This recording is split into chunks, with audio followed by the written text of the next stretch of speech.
You know this or that is now interactive. I'm going to ask Roger to pick one of two watches.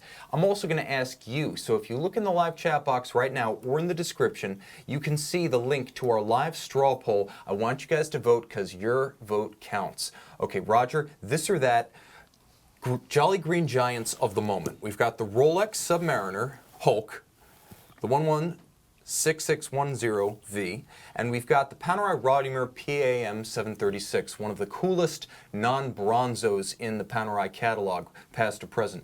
So let me ask you real quick, do you automatically know which one you want?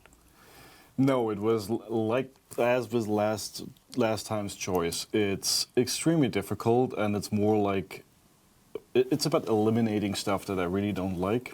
For instance, the Cyclops with the Rolex I can never get over with. I'm a no-date guy, which also explains the choice that I'm wearing tonight.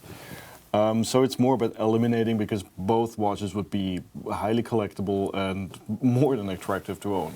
Unfortunately, I don't own either of them. Okay, so guys, let me give you a little bit more details. For you voting, again, remember, in the live chat, I'm posting the link to our straw poll. It's going up again. You're going to vote on which of these this or that watches you would buy for yourself or accept as a gift. Comparable in price, the Panerai Radiomir 1943 days PAM 736, 47 millimeters in stainless steel. This one's less about history and more about luxury.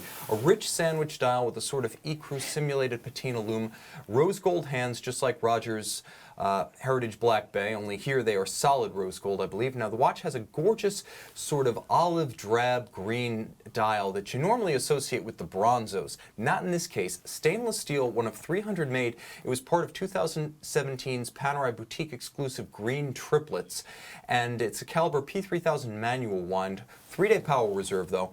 This one $9,200 US, 300 made. Roger, does it make any difference to you that one is automatic and one's manual wound? No. I actually really like manual wound watches because it's a daily routine. It's a way of interacting with your watch, and it's also a bit like that's how they used to be in the past.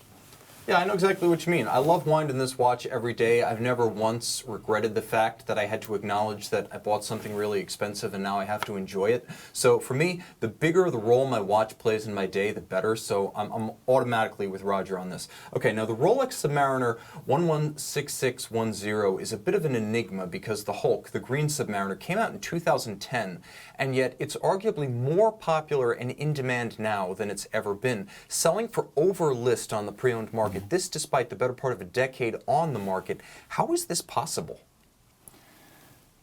I think it's a perfect example to illustrate how difficult it is to predict the collector's market. And occasionally it's a model that might not have been received that well in the beginning.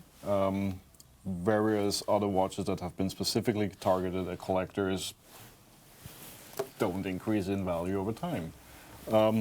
I think because it is odd in terms of Rolex. It was unpredicted, it was unexpected, it's different. And as with the red for Tudor, it's the green for Rolex, so it's also the corporate color. And it's a little bit strange because in a lot of ways this is not the iconic Submariner. The iconic Submariner is probably the no-date. This is a wacky version of the date Submariner, which is not the purist's choice, and then you add the color. And somehow, despite being so far off base, this is the one that everyone wants right now. I mean, a Patek Philippe Grand Complication is going to depreciate. This thing won't. Is green the next blue? Maybe. If it is, Rolex was way ahead of the curve. Okay, guys, so you've got the green gold dial here. You also have the green ceramic bezel. The combination of the two, given this watch a distinct personality that you don't get in the original 2003 anniversary Submariner, the Kermit. Also caliber 3135, which is automatic and is a little bit more water resistant, 100 meters with the screw down crown, or rather, for the Panerai, 300 meters for the Sub. It's more accurate than the Panerai, there's no question. Rolex's in-house tolerances are a little bit tougher. +2, -2 versus about -1, +10 for Panerai. But the bottom line is, in practical terms, 86,400 seconds in a day you're not going to notice. $9,050 US, but good luck trying to find it at that price. Which one of these do you put on your wrist definitively? For me, it would be the Panerai. Okay. It is, it doesn't scream as much as a Rolex. I find the green to be extremely bright, and the green of the Panerai is a little bit more understated. again, as I mentioned in the beginning, I'm not a big fan of the Cyclops. There is nothing wrong with having a date, but for me, the Submariner is always going to be the no-date version. That's the perfect version of the Rolex Submariner. Okay, well, I'm going to have to go with the watch that gives me more green, even if it costs the same amount of green. Now, you guys know I'm all about that color, so for me, more green is the Sub. I also like the fact that it wears a little bit better on my tiny wrist.